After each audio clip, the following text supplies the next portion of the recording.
We're joined by CocoaFair. Gentlemen, how are you? Doing good. Man, blessed King, man. Just a pleasure to be up here, you know.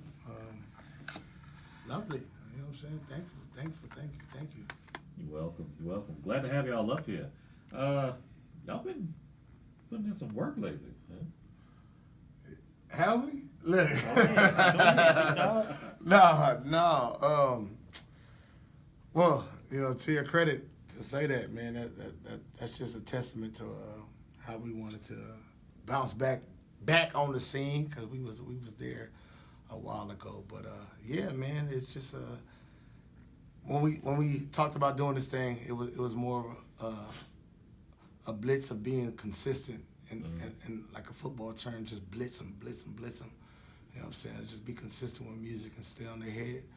And so yeah, I mean, if you've seen it, man, I mean, obviously the powers that be is saying it. So yeah, man, it's lovely. Thank you for sure. And how far you go back with them, baby, as far as history goes? 20 years. 20 years. At least. Yeah, been knowing Jay Green since almost the very moment I got here. Long time. At least 17 years. Yeah, At least 17 years. No, for sure. To what you're speaking on, like we talked earlier. Keezy, which Keezy 300, as y'all know him now, like he made beats, man, long time ago. So like when you first came on the scene, we was Chris Styles, we was Boss Bar, we was, you know, the first couple of bars actually pushing local music. You know what I'm saying? And here we are. So yeah, man. Chris Styles was crazy. Oh yeah, man. It's a lot of A lot of memories. a lot of nights, a lot of good times. Forget my numbers, you know. What goes on at Chris Styles stays Hey, at Chris Styles. It was just like Vegas. Many a night. Yeah. Man, so exactly, how did you two link up even 20 years ago? What began this whole journey for y'all in music? What linked y'all up? Man. I'll let him tap in Well, first. when I came home from school, this guy right here and a couple of our friends, you know, they were rapping over these mixtape beats. I'm like, man, you guys need some fresh sounds. So I just started making beats, learning how to make it. Saved up my money, got some programs in the computer, started making these beats, man, and then it was a rap from there. They started. It just It just we just spiraled. grew up together, man. That vibe, it was already there, so it was like it was meant to be. Yeah, no, I definitely spiraled. More so to your point, man. I've been knowing this cat since I was probably about 11. And anybody in this, probably before then, anybody in the city, they know his pops. Big Cat, we was at the YMCA together, you know, it's his pops, Kirk Brown, you know what I'm saying? If you grew up on the east side, you know who Kirk Brown is. You grew up in that Spurs basketball youth league, you know what I'm saying? So just more so me and him, his parents worked at the Y, mom's worked at the Y. RIP my mom, she did, you know, the play stuff, but from there, man, we linked up, you know what I'm saying, as any young kids do, you know what I'm saying, having fun playing, and then life happens and sports, music, this, and this, and then we understand that, you know what I'm saying, we both like music. I come back from college, he come back from college, and I'm like, man, I can rap. He's like, man, let me hear something. You know what I'm saying? That's how I make beats, but let me hear something. You know what I'm saying? And it was so organic, you know what I'm saying, especially because it's fam, you know what I'm saying? It was priceless.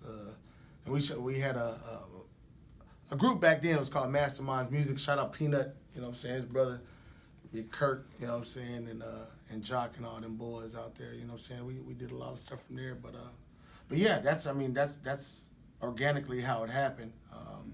We all did music. His parents grew up in music. My mom was an actress in Hollywood. My dad sang with the Main Ingredient with Cuba Gooding Group Jr. Really? Yeah, he was on the song Everybody Plays a Fool, so yeah. Yeah. It's in my blood, you know what I'm saying? It's definitely that. But I mean, like I said, his parents and his grandma, they did music as well. So, you know, just like average black person story. We was in, you know, church, stuff like that. But yeah, I mean, it's organic for sure. When it's like that, it's definitely worthwhile.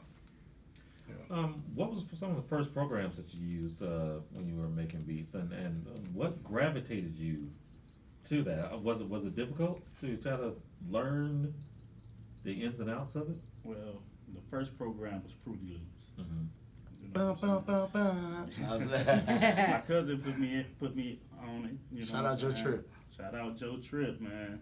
You know, I just used to watch him do it. I'm like, man, how do you do this? And I just sat down, watched him learn from him, and it just started to come easy to me.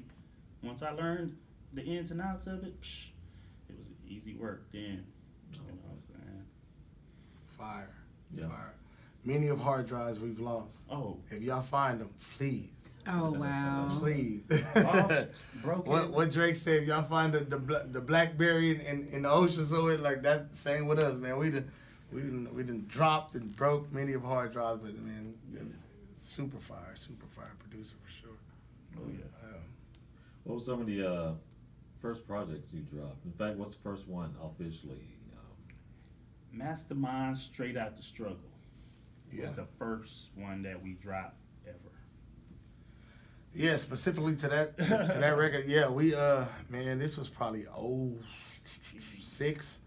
Yeah, so we did some with like I said, Peanut and Slim. Shout out Slim and Jock and them boys. They put something together for us, and it was a compilation of all of us. Shout out Post C, because he was on that. You know what I'm saying, the East Side legend. But yeah, it was called Straight Out the Struggle. We had a record on there called Sleeping on San Antonio that was sung by Brandon Malone's song, which was part of the people that cultivated Blame It on the Alcohol. So yeah, Brandon Malone's song, good kid, good friend of ours. But yeah, that was the first project that we did, and that was the last project we did.